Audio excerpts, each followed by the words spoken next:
साल बाद फिर एक प्ले कर दिया रेडियो पे, जिसके 10 रुपए का चेक मिला, जो आज तक पड़ा है मेरे पास। फिर और प्लेस किए, फिर स्टेज किया, फिर स्टेज के बाद जब मुंबई आया तो फिर यहाँ के रिकॉर्डिंग ही ने मुझे मदद की, मेरी आवाज ने ही मुझे रोटी दी, रोजी दी। Hello and a very warm welcome to Celebrity Chit Chat. दोस्तों, आज मेरे साथ एक ऐसी शख्सियत मौजूद है, a man who's a legendary Bollywood actor. मेरे साथ आज यहाँ पर हैं सुरेश ओबरॉय जी। नमस्कार। Hello Suresh ji, welcome to our show. Thank you so much हमसे बात करने के लिए। बहुत अच्छा लगा आज आपको ऐसे देख के। आई विश हम इन पर्सन मिल पाते, लेकिन given the current scenario virtually आपसे मिल के आपने अपना समय दिया हमसे बात करने के लिए, उसके लिए तहे दिल से शुक्रिया। Thank you for that. ये भी एक नई तरीके की मुलाकात है। डेफिनेटली। सबसे पहले इस बातचीत की शुरुआत में इसी बात से करूंगी सुरेश जी की almost 3 months and counting lockdown में हो गए हैं। ये पूरे लॉकडाउन का सफर आपके लिए कैसा रहा है? मेरे लिए लॉकडाउन में ज्यादा फर्क इसलिए नहीं पड़ा क्योंकि मैं पहले से लॉकडाउन में पिछले 20 साल से बहुत कम काम करता हूँ और अकेले में रहता हूँ, और स्पिरिचुअलिटी ने मुझे अकेला रहना सिखाया और मेडिटेशन ने मुझे अकेला रहना सिखाया। यहाँ तक कि मैंने विपश्यना का भी कोर्स किया, जहाँ 10 दिन ना किसी से बात कर सकते हैं, ना फोन कर सकते हैं, ना लिख सकते हैं, ना पढ़ सकते हैं, ना किसी की आंख में देख सकते हैं। तो मुझे लॉकडाउन से कोई फर्क नहीं पड़ा, बिल्कुल उल्टा। लॉकडाउन ने मुझे सिखाया, मतलब मौका दिया कुछ और सीखने का। आपने बहुत अच्छी बात कही, लॉकडाउन ने आपको मौका दिया कुछ और सीखने का। मुझे पता भी चला आपसे इससे पहले जब हम थोड़ी सी गुफ्तगू कर रहे थे कि कैसे आपने अपनी टेक्निकल स्किल्स को और कुछ छोटे छोटे खिलौने भी आपने अपने घर में रखे हुए हैं, जो आपके खिलौने हैं, जिनके साथ आजकल आप थोड़ी सी रूबरू होते हैं और उसके साथ उनके साथ गुफ्तगू भी करते हैं और खेलते भी हैं। हमारे दर्शकों को, व्यूअर्स को बताएंगे कि मैं किन खिलौनों की बात कर रही हूँ? मैं बचपन में तो गाड़ियों से खेलता था, छोटी छोटी। उसके बाद अब आज के खिलौने तो मेरे एक नया माइक ढूंढ लेता हूँ, कोई अच्छा डाउनलोड कर लेता हूँ, how to edit, how to record, और सारा रिकॉर्डिंग। फिर उसके धीरे धीरे मैंने क्या किया, आधा मेरा वो खाली कर दिया। एक दिन मैं अपने इसमें गया था वार्डरोब में, वॉक इन वार्डरोब है मेरा, तो वो वार्डरोब के अंदर एक वही आवाज आई, स्टूडियो जैसी, एकदम साउंड प्रूफ आवाज, हल्की सी स्मेल। तो बचपन की याद आई ऑल इंडिया रेडियो की। मैंने बोला ये कुछ जानी पहचानी लगती है। तो फिर मैंने साउंड इंजीनियर को बुलाया, मैंने बोला देख कितने में मेरे लिए स्टूडियो बना देगा? तो उसने बोला कोई जरूरत नहीं सर, यहाँ ऑलरेडी आपका ये स्टूडियो ही है। तो उसे कुछ थोड़े बहुत लगा दिया, मतलब ब्लैक बाउंसर्स, वो जो भी उसको कहते हैं, एक्यूस्टिक्स।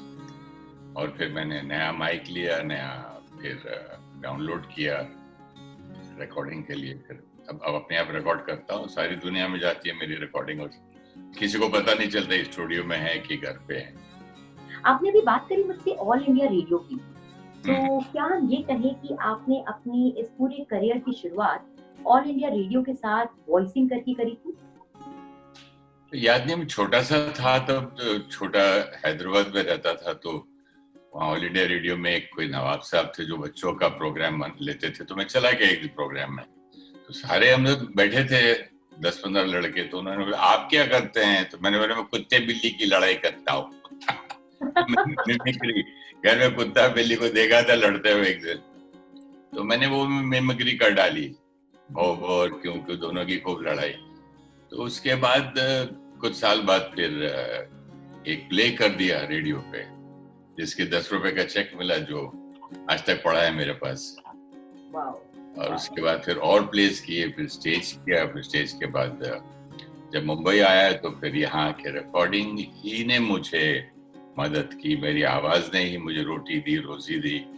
ब्रिजभूषण साहब के पास काम करता था, और बाकी उसके बाद तो मॉडलिंग हुई, और मॉडलिंग को देते थे तो मेरी आवाज नहीं लेते थे, आवाज लेते थे, फेस नहीं देते थे। मतलब वो दिन कब आएगा जब मेरी आवाज और मिला के पिक्चर मिलेगी, तब जाके जब पिक्चरें मिली तो आज आपके सामने हो। कितने मुझे 1978 में आया था, 77-78 में आया।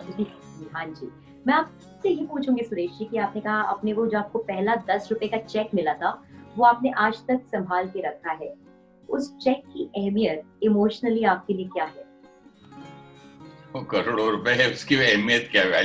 वैल्यू तो गिन नहीं सकते, वैल्यूलेस है, फिर उसकी इनवैल्यूएबल है।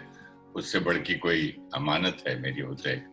मैं कभी इवन गोल्फ में भी कोई चीज जीतता हूँ ना, तो उसको यूज नहीं करता, रख लेता हूँ संभाल के अपने टोर जहां भी। लेकिन अब धीरे धीरे अब वो आदतें भी चली गई।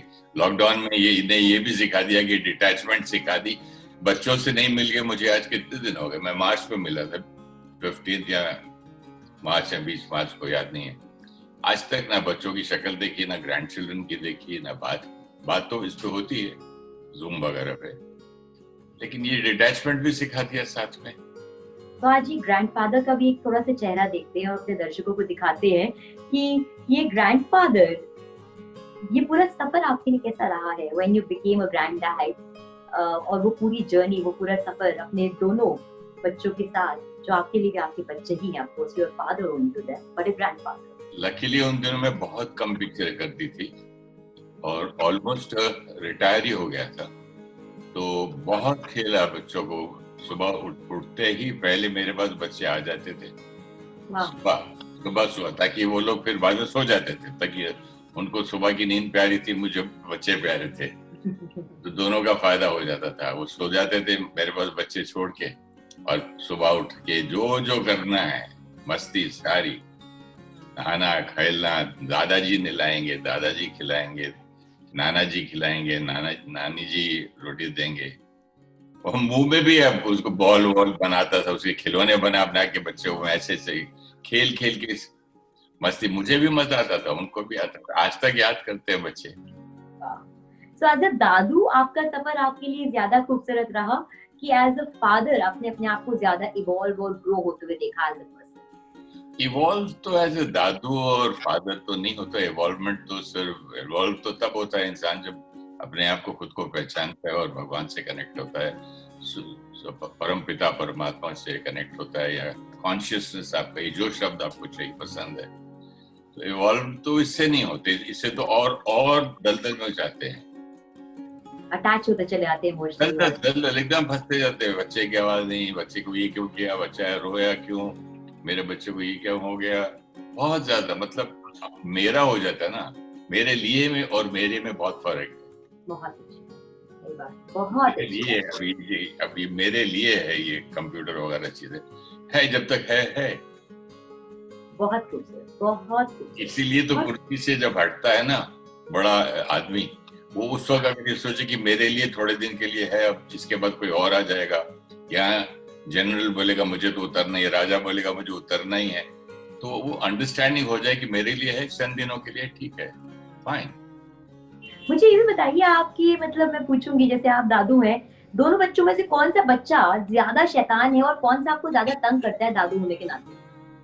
तंग तो सब करते हैं, सब बदमाश मतलब आप ये कह रहे हैं कि आपके बेटे भी आज बड़े हो जाने के बाद भी वो भी पापा की तरह, या पापा है क्योंकि आप, वो भी आपको अभी भी पापा की तरह तंग करते हैं? बच्चे जी, आपके बेटे और आपके नाती पोते भी? वो तो बस आज तक डैडी मेरा ये करा दो वो करा दो ऐसा बोलता है। अरे भाई तेरे छोटे छोटे काम मुझे देते होगा इस उम्र में भी। वो तो करते हैं, लेकिन बच्चे तो मुझे बहुत तंग करते हैं। वो तो सर पे भी बैठ जाते हैं, मारते हैं, पीठ पे बैठ जाते हैं। एक करता है तो सारे तीनों उछल पड़ते हैं, फिर चारों के चारों मेरे साथ। कभी मूड आता है तो कागज फाड़ने लगे तो 15-20 किताबें फाड़ दी एक दिन। मैं चुप रहा, अगर मेरी वाइफ रहती तो मुझे भी गुस्सा करती। किताबें फाड़ी, छोटे हैं तो आपको शरारत बना। अरे पुराने न्यूज़पेपर इतने सारे पढ़े थे, लाके मतलब ये लो तो किताबें छोड़ो, इनको फाड़ दो। वो फाड़ के फेंक रहे। बच्चों का खेल देखो, वो लोग किसी चीज में भी खुश हैं। छोटे से कमरे में न्यूज़पेपर फाड़ के हंस रहे हैं, और हमको क्या क्या चाहिए गैजेट्स खुश रहने के लिए। लर्निंग करते वहां जाते हैं, समंदर के किनारे जाते हैं हंसना सीखने के लिए। हंसी सीखनी पड़ती है हमको, और बच्चे हमको सिखाते हैं। मैं थोड़ा सा आपके सफर में वापस जाऊंगी। ये तो हमने बात करी कि आप दादू जब बने तो आपका ये सफर कैसे रहा है, लेकिन उससे पहले आप एक पापा बने, उससे भी पहले आप सुरेश ओबरॉय बने, जो इंसान मुंबई में आए, जिन्होंने तलाश करी, अपने एक नाम की और उसकी पहचान बनाई। तो उस सफर में पीछे जाते हैं जब आपने वॉइसिंग शुरू करी, उसके बाद आपने बोला 1978 में आप मुंबई आए, तो वहां से ये transition from being a voice over person जो आज तक चला ही आया है, लेकिन उसके अंदर और घुसना into modelling and finally acting. Acting आपने सोची थी अपने करियर में?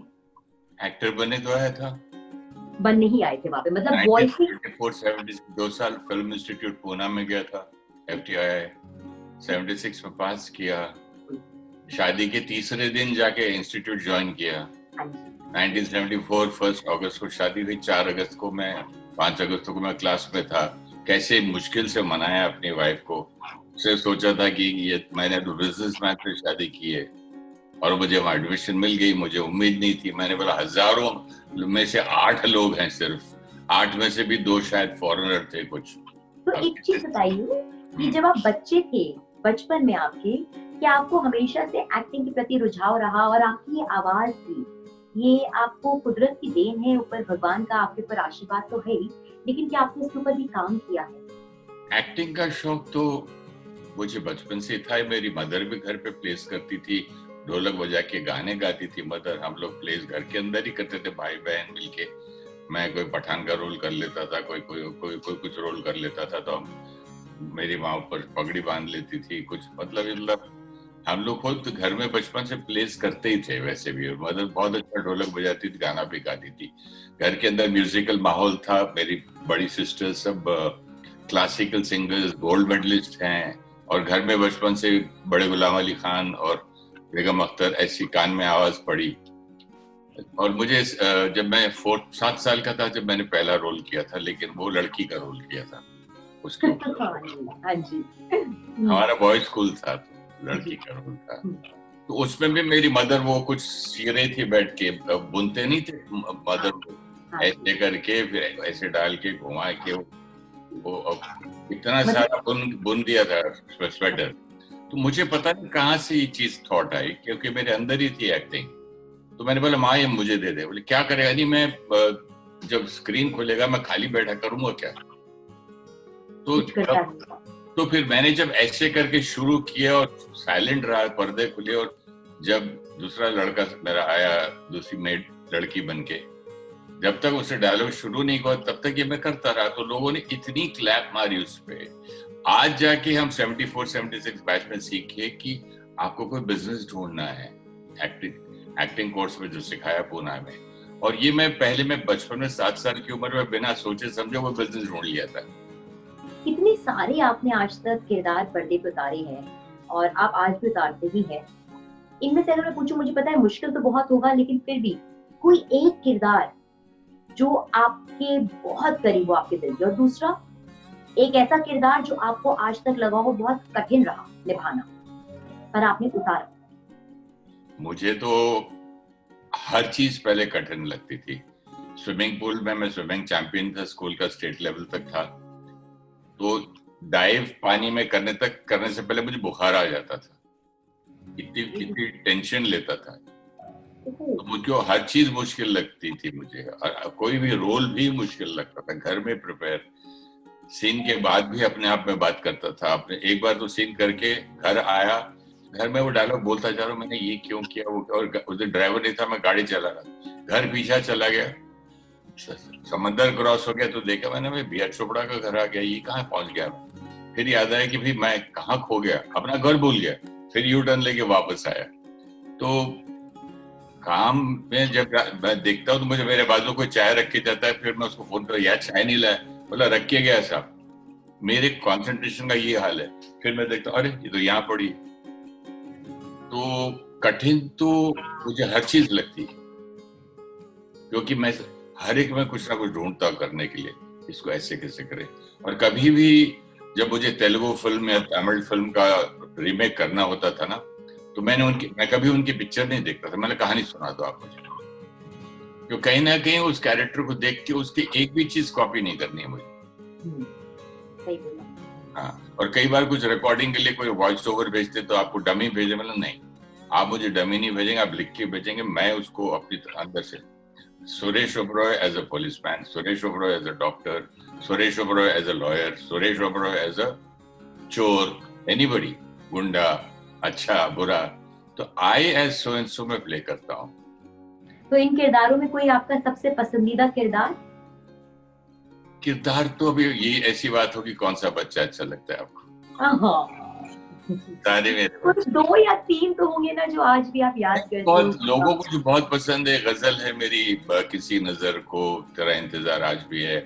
वो तो कई लोग लिखते हैं कि हम आज भी वो सुने बिना सोते नहीं रात को। और कुछ लावारिस लोगों को, क्योंकि वो नई पहली पिक्चर थी तो लोगों को बहुत पसंद थी। बोले आते ही इतना बड़े एक्टर के सामने, अमिताभ बच्चन के सामने आते हैं, आपको डर नहीं लगा उससे? आपको ये नहीं हुआ ऐसे करते थे? फिर मैंने तो दिलीप साहब के साथ भी काम किया मजदूर में, तो मैंने सब बड़े बड़े टॉप एक्टर्स के साथ काम किया है। तो नूतन जी के साथ बहुत मजा आया काम करके, तनुजा के साथ बहुत मजा आया। तो जमाने में सब बहुत फ्रेंडली थे सब लोग। बहुत। और आपने एक बहुत अच्छी बात यहाँ पे बोली कि उस जमाने में सब बहुत फ्रेंडली थे। तो आई एम श्योर आपने उस जमाने में जो ऑन द कैमरा आपने, एक होता है कि 2 लोग किरदार अदा कर रहे थे, ऑफ स्क्रीन जाकर आपने कितने खूबसूरत बॉन्ड्स बनाए अपने ही को एक्टर्स के साथ। हमारी तो शूटिंग के बाद कभी भी, पैकअप के बाद शायद ही महीने में 7-8 दिन छोड़ के शाम को सब साथ आधा यूनिट तो आ ही जाता था। डायरेक्टर, असिस्टेंट डायरेक्टर, कैमरामैन आ जाता था। नीचे गैराज था हमारी गाड़ी रखने, गाड़ी बाहर पार्क करता था मैं। तो मेरे पास एक रूल था कि जो मेरा ड्राइवर होगा वो कुक होगा। खाना नहीं पकाना है तो फिर नहीं लेके जाऊंगा। और जो मेरे साथ का बॉय होगा वो भी कुक होगा। दोनों मिलके आए, कपड़े फटाफट बदले, कुछ पकाते थे, खाते थे। हम नीचे गैराज में बैठ के खा पी के रोज रात को पार्टी करते थे। आज के जमाने में भी आपने काफी पिक्चरें अदा करी हैं, पिक्चरों में किरदार अदा किए हैं। मैंने उस जमाने और इस जमाने में कितना अंतर आपको लगता है? मैंने 20 साल हो गए ना काम नहीं किया। अब एक पिक्चर किया था कंगना के साथ, जी, हाँ जी, मणिकर्णिका। एक किया था शाहिद के साथ। हाँ जी। तो आपको अंतर दिखा? कितना अंतर दिखा उन 1-2 पिक्चरों में एक पार्ट बन के? बिल्कुल फर्क नहीं पड़ा। कंगना ने मुझे इतना रिस्पेक्ट दिया, यूनिट ने दिया, बड़ा प्यार मिला। कुछ ऐसा लगा ही नहीं कि मैं 20 साल के बाद काम कर रहा हूँ या 19 साल के बाद। वहां भी ऐसे, और शाहिद कपूर के सेट पे भी एकदम सब लोग फ्रेंडली थे। साथ लेके जाते थे, छोड़ने आते थे, लेने आते थे। अरे मैंने बोला बैठो यार। तो बैठते थे, बात करते थे। दुनिया ऐसे लगा कि गैप ही नहीं था। 19 साल का गैप था लेकिन मुझे गैप नहीं लगा। 3 पिक्चरें की 2019 में मैंने, आफ्टर 19 years, 2000। हाँ जी, 19 साल बाद, इतने लंबे सफर के बाद आपने 3 पिक्चरें करी? 19 साल बाद 2019 में मैंने 3 पिक्चर की। एक विवेक की थी, प्राइम मिनिस्टर मोदी। हाँ जी। कंगना के साथ की थी, मणिकर्णिका जो, हाँ, और शाहिद कपूर वाली अर्जुन रेड्डी का नाम बदल दिया था, कबीर सिंह। कबीर सिंह। हाँ जी, हाँ जी, हाँ जी। तो मतलब वो उतना लंबे ब्रेक के बाद, मैं ये पूछूं अगर आज आपसे कि व्हाई इज इट कि आपके अंदर आज भी इतनी कला भरी हुई है और आपका कला के प्रति रुझाव भी इतना है, तो इतना सेलेक्टिव होके अब काम करना जैसे आप पहले करते थे। हम ये नहीं कहते हैं कि हम आपको साल में 3 या 4 बार आप इतना काम करें कि 3 या 4 पिक्चरें आए, लेकिन इतने सेलेक्टिव आप क्यों हो गए हैं अब अपने काम को लेकर? मैं सेलेक्टिव नहीं हुआ, मैंने काम छोड़ दिया था 2019 साल पहले। क्योंकि मैंने विवेक की जैसे करियर शुरू हुआ तो मैं एक जैसा सेक्रेटरी कोई ऐसा मिल नहीं रहा था, उसका काम संभालता जा रहा था। कहानी पूरा दिन सुनना करना, तो जस्टिस 2 तरफ नहीं दे पा रहा था। अब मैं प्रोड्यूसर को बोलूं कि मेरे सेट पे आ जा तो विवेक के लिए कहानी सुनाना, तो घर पे ऑफिस खोल के बैठा था उसका काम संभालते। और धीरे धीरे संभालते फिर ऐसे हुआ कि मेरा मन सेट पे नहीं गया। साल 2 साल तो फिर मुझे आदत पड़ गई इसकी, घर पे रहने की। फिर मैं बहुत ज्यादा ये काम पे लग गया था, सोशल सर्विस में और स्पिरिचुअलिटी में, और ढूंढने में कि हुए माए, ये है क्या दुनिया, पूजा क्या होती है, डिफरेंस क्या है बिटवीन रिलीजन एंड स्पिरिचुअलिटी, किताबें पढ़ना, सत्संग में जाना, लोगों के मीटिंग्स अटेंड करना। तो ये कामों में ही लग गया था। फिर अवेकनिंग विद ब्रह्मा कुमारी का काम पकड़ा तो उनके चैनल पे इतना काम मिला कि मुझे फिर फुर्सत ही नहीं थी। उसके बाद 2019 पे कंगना के डायरेक्टर आए थे पिक्चर वाली, वो क्या नाम है, कंगना बोल रहा हूँ, मणिकर्णिका के डायरेक्टर आए थे, बोले मैं आपके लिए एक रोल लाया हूँ। मैंने बोला जरूर करेंगे, और पता नहीं क्यों बोल दिया मैंने हाँ, और पता नहीं क्यों आए। फिर विवेक ने बोला डैड मेरा भी रोल कर लो, ठीक है। फिर कबीर सिंह वाले बोले आप मेरा भी कर लो, ठीक है। फिर करता गया। आज भी कभी कभी रिकॉर्डिंग्स आती है, लोग बोलते सर वॉइस ओवर दे दीजिए, साल में एक आध दो हो जाती तो भी कर ही देता हूँ। मैंने आपकी दो बातें बहुत अच्छी यहाँ पे पकड़ी। एक है आपने वॉइस ओवर की बात करी, दूसरा आपने स्पिरिचुअलिटी की। इन दोनों की हम बात करते हैं। मैंने आपसे एक बात पूछी थी कुछ टाइम पहले भी अभी कि ये आवाज में जो आज आपके ठहराव, हम ठहराव तो हमेशा से रहा, लेकिन उसके साथ ये बेस और ये आवाज जो अलग 100 लोगों में पहचान ली जाएगी कि ये सुरेश ओबरॉय की आवाज है। क्या आपने इस पे जिंदगी में काम भी किया है? लेकिन जब मैं नया नया बॉम्बे आया था तो मैं जब मिस्टर ब्रिजभूषण से मिला तो उन्होंने बोला भाई आवाज तो कई लोगों की अच्छी होती, और रेडियो पे था तो पास में आता था, तो मेरी आदत थी कि डायलॉग बोलते बोलते मूड में आगे आगे निकल जाता था, फिर वो कट कट कट करते थे। तो धीरे वहां से सीखते सीखते सीखते सीखा। लेकिन आवाज की जो क्वालिटी है वो तो उसका तो मैं अपने माँ बाप, दादा, परदादा, एंसेस्टर्स जिनकी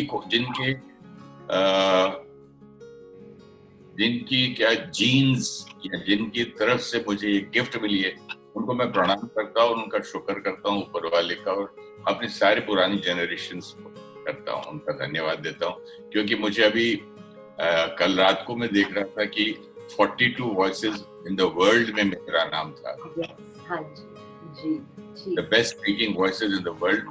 Congratulations to you for that. 17 बड़ा कल शाम को देख रहा था, मैं ऐसे खेल रहा था वॉइसेस के ऊपर, तो कोई किसी ने रिसर्च किया 42 best speaking voices in the world, 17th number मुझे दिया था। हाँ जी, हाँ जी, आपको इंडिया बहुत कांग्रेचुलेशंस। ये चीजें मुझे अच्छा लगता है। Of course, it just goes to show that आपने आज तक जिंदगी में जितना आपने अपना दिल और अपनी आत्मा उतारी अपने काम के प्रति, वो आज जाके लोग उसको पहचानते हैं और उसको सही तरीके से। कभी नहीं किया था, आज भी मैं करता हूँ तो खुद के लिए करता हूँ। बहुत अच्छी बात है, लेकिन in the process you get that love and respect. जिंदगी में नहीं किया। 8 दिन पहले किसी ने वॉइस ओवर मांगा था, मैं दे देती, उन्होंने पसंद कर दिया, पैसे भी भेज दिए। फिर मैंने एक दिन सुना तो लास्ट लाइन मुझे अच्छी नहीं लगी, तो री रिकॉर्ड खुद ही करके वापस भेजा। मैंने बोला ये वाली लाइन आप ऐड कर सकते हो? बोले हाँ आज कर लेते, पसंद आई। That is the reason, because you're a perfectionist. That is one word. 2 दिन पे बात सुना तो एज एन आउटसाइडर सुना, उस वक्त तो मैं सुरेश ओबरॉय सुन रहा था। 2 दिन बाद सुना, मैंने बोला ये लास्ट लाइन गड़बड़ है, जिसके अंदर इसको एंडिंग नहीं, फिनिशिंग नहीं मिल रही है, तो फिर से रिकॉर्ड करके भेज दिया, तो वो लोग यूज कर लिए। बहुत खूबसूरत, that's the sign of वो तो वैसे भी खुश थे, पहले भी वैसे भी दे देते, बाद में भी खुश थे, लेकिन मैं अपने लिए करता, मुझे खुशी मिली ना। Very good, very very good. You have my respect for that. दूसरी चीज मैंने आपसे पूछी सुरेश जी की स्पिरिचुअलिटी। तो इतना आप जिस तरह के काम से आते हो, जिस तरह की लाइन में हम हैं, वहाँ शोर शराबा बहुत होता है, और आज जब आप स्पिरिचुअलिटी के एक पाथ को फॉलो करते हैं, मेडिटेट करते हैं, तो इसका आपके जीवन पे और आपके ऊपर कितना बड़ा इम्पैक्ट पड़ा है in helping you understand the question? जमीन आसमान का फर्क पड़ा है, जमीन आसमान का फर्क पड़ता है। जो पहले हम बोलते थे मैंने किया, अब बोलते हो गया, इतना अंतर है। चीजें हो जाती हैं, हम कर नहीं सकते हैं। अभी आप दिल की धड़कन चलाते हो क्या? हरी सब्जी खाते हो तो लाल कलर आप कहाँ से लाते हो? सब कुछ तो हो रहा है ऑटोमेटिकली। आपकी दिल की धड़कन चल रही है, सांस ऑटोमेटिकली चल रही है, पेड़ ऑटोमेटिक चल रहे हैं, बारिश आ रही है, सूरज निकल रहा है, धूप आ रही है, सब कुछ तो ऑटोमेटिक चल रहा है। तो हम क्या कर रहे हैं? मैं कौन हूँ, मैं क्या कर रहा हूँ? ये जो देन आप आवाज कर रहे हैं वो भी तो किसी ने दी है, पुराने बुजुर्गों ने। तो हर चीज बॉडी में खाना खा रहे हैं, हजम कर, मैं कर रहा हूँ। तो मैं वाला शब्द जब हट जाता है ना, अहंकार, तो सबसे बड़ा बेवकूफ था मैं जब मैं का शब्द यूज करता था। तो जैसे कहते हैं ना, मैं करे बकरी तो अपना गला कटाए, मैं ना कहे मैं ना सभी के मन भाए। तो ये जो सीखा है स्पिरिचुअलिटी से कि जब मैं हट जाता है, डिटैचमेंट आ जाती है, अहंकार का मतलब समझ में आता है, जब आप उस खोज में जाते कि मैं कौन हूँ, वो मैं, वहां जाके आदमी एकदम रिएक्शन उसके बदल जाते हैं। एक्शन भले वही है, क्योंकि हमने बहुत सारे जो कर्म किए हैं जिंदगी में, वो कार्मिक अकाउंट तो भुगतना ही पड़ेगा। अभी वो तो लॉ जैसे है कि न्यूटन जो जैसे बोलते हैं ग्रेविटी का है, कोई चीज ऊपर फेंको नीचे आएगी, उसी तरह कार्मिक अकाउंट का लॉ तो भगवान भी नहीं बदल सकते हैं। लेकिन हम रिएक्ट कैसे करेंगे? जो मेरे पिछले जन्म में या 50 साल पहले मैंने जो कर्म किए, आज जो आएगा उसको मैं इतने हंस के खेल के लूंगा कि नहीं आया बराबर हो जाए। मैं आपसे ये जरूर पूछूंगी अब यहाँ पे चलते चलते एक चीज और सुरेश जी, की इतना लंबा सफर आपने अदा किया, बहुत मुश्किल होने वाला है मुझे पता है आपके लिए एक जवाब इसमें देना, लेकिन सबसे अच्छा अगर इस जर्नी के अंदर मैं पूछूं, वो कौन सा रोल रहा जिसने आपको आज तक सेटिस्फाई किया? The role of an actor, the role of a father, the role of a grand dad, या the person who has just learned through the whole journey? तो आप किस किरदार को अपने लिए चुनोगे? मैं किसी भी रोल के ऊपर नहीं बोलूंगा, मैं बोलूंगा कि सभी मेरे टीचर्स रहे और उन गुरुओं का मैं प्रणाम करूंगा, उनका नमस्कार करूंगा, क्योंकि सभी ने मुझे, जो जिसने मेरे साथ अच्छा किया, जिसने मेरे साथ बुरा किया, सब ने सिखाया। आपने एक बहुत अच्छी बात मुझे और बताई जो मेरे ज़हन में सवाल लाती है। आपने कहा सब आपके लिए आपके टीचर्स हैं, किसी ना किसी इंसान ने आपको सिखाया। आई एम श्योर आपकी जिंदगी में बहुत सारे ऐसे लोग होंगे जिन्होंने आपको अलग अलग पायदान पे इंस्पायर किया होगा, आगे पुश किया होगा। आपकी लाइफ में सबसे इम्पोर्टेंट मेंटोर कौन है आज तक? गुरु? मेरी माँ ने किया, मेरी बीवी ने किया, मेरे गुरु ने किया। अभी जो अवेकनिंग विद ब्रह्मा कुमारीज को मैं ज्वाइन किया हूँ, आज अवेकनिंग जो ब्रह्मा कुमारीज का रोज सुबह सत्संग सुनता हूँ, रोज इंस्पायर होता है।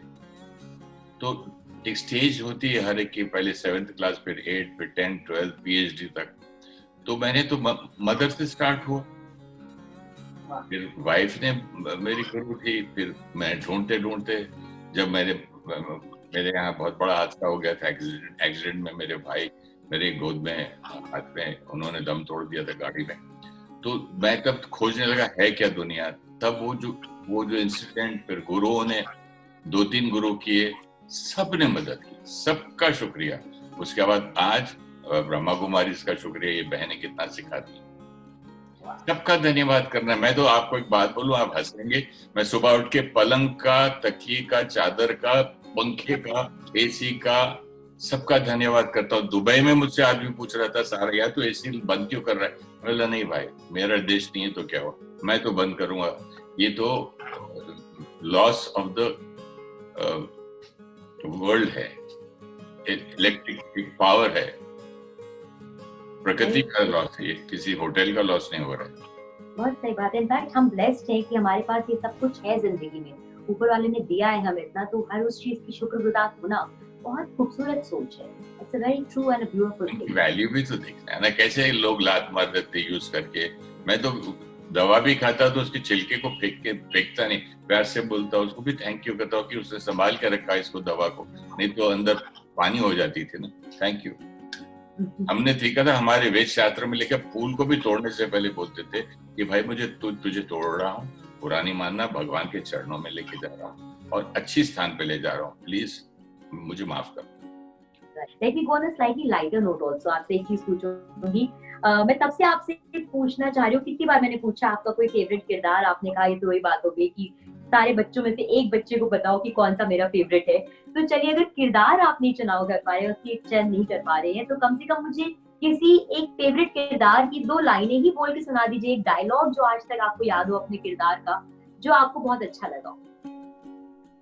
कोई भी, इतना लंबा आपका सफर रहा है, आपकी आवाज में सुनना चाहते हैं। नहीं, बस डायलॉग तो किसी फिल्म की मुझे याद नहीं है, लेकिन लिखा है तो वो भी आप सुना सकते हैं, 2 लाइनें उसकी। नहीं, बस मैं इतना ही कहूंगा, लोगों से मैंने लिखा नहीं, लेकिन मुझे सब मेरी फेवरेट लाइन ये है कि जैसा धन वैसा अन्न, जैसा अन्न वैसा मन, और जैसा मन है वैसे आपके कर्म, और जैसे आपके कर्म है वो आपकी डेस्टिनी। तो आप अपने हाथों से अपनी डेस्टिनी बना सकते हैं। सबसे पहले देखना धन कैसे आ रहा है घर में।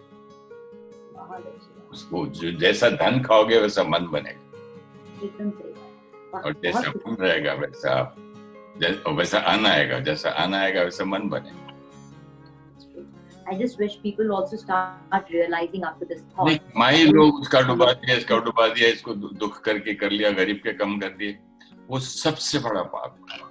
घर के अंदर आप लोगों के देखते हैं, इतना अच्छा आदमी, इसके घर में पैरालिसिस क्यों हो गया, इसको क्यों हो गया, हमको क्या मालूम है किस क्या अंदर करते हैं, कितना दुखी करते हैं। और सबसे ज्यादा पाप तो गरीब का पैसा डुबाना लोग करते हैं जो है। एकदम बहुत अच्छी बात। सुरेश जी, मन करता है आपसे बात करते जाएं, लेकिन थोड़ी सी आज समय की पाबंदी है। आई जस्ट होप जो यंगस्टर्स आज आपको सुन रहे हैं वो आपकी बातों से सिर्फ इंस्पिरेशन ना ड्रॉ करें, उनको अपनी जिंदगी में अपने अंदर उतारे। That's very important. बस इतना ही यंगस्टर सीख लें कि धन कमाते समय किसी को तकलीफ ना दे, बस। पोजीशन भी लो, धन भी लो, कुछ भी करो, किसी का दिल दुखा के करेंगे तो कभी नहीं फलेगा। फलेगा नहीं, तो पे फॉर इट, बहुत बुरी तरीके से देना। वो तो रूल नहीं चेंज हो सकता। मैंने बोला भगवान में बोलते हैं ना, राम का लेखा राम भी ना मिटा सके, नहीं कर सकते, भगवान भी नहीं मिटाता उसको। बहुत अच्छा, वेरी गुड, वेरी वेल। बहुत बहुत शुक्रिया सुरेश जी। हम यही दुआ करते हैं कि आप और आपका परिवार सुरक्षित रहे, हेल्दी रहे इस लॉकडाउन के दौरान। And yes, may you keep inspiring us for generations to come.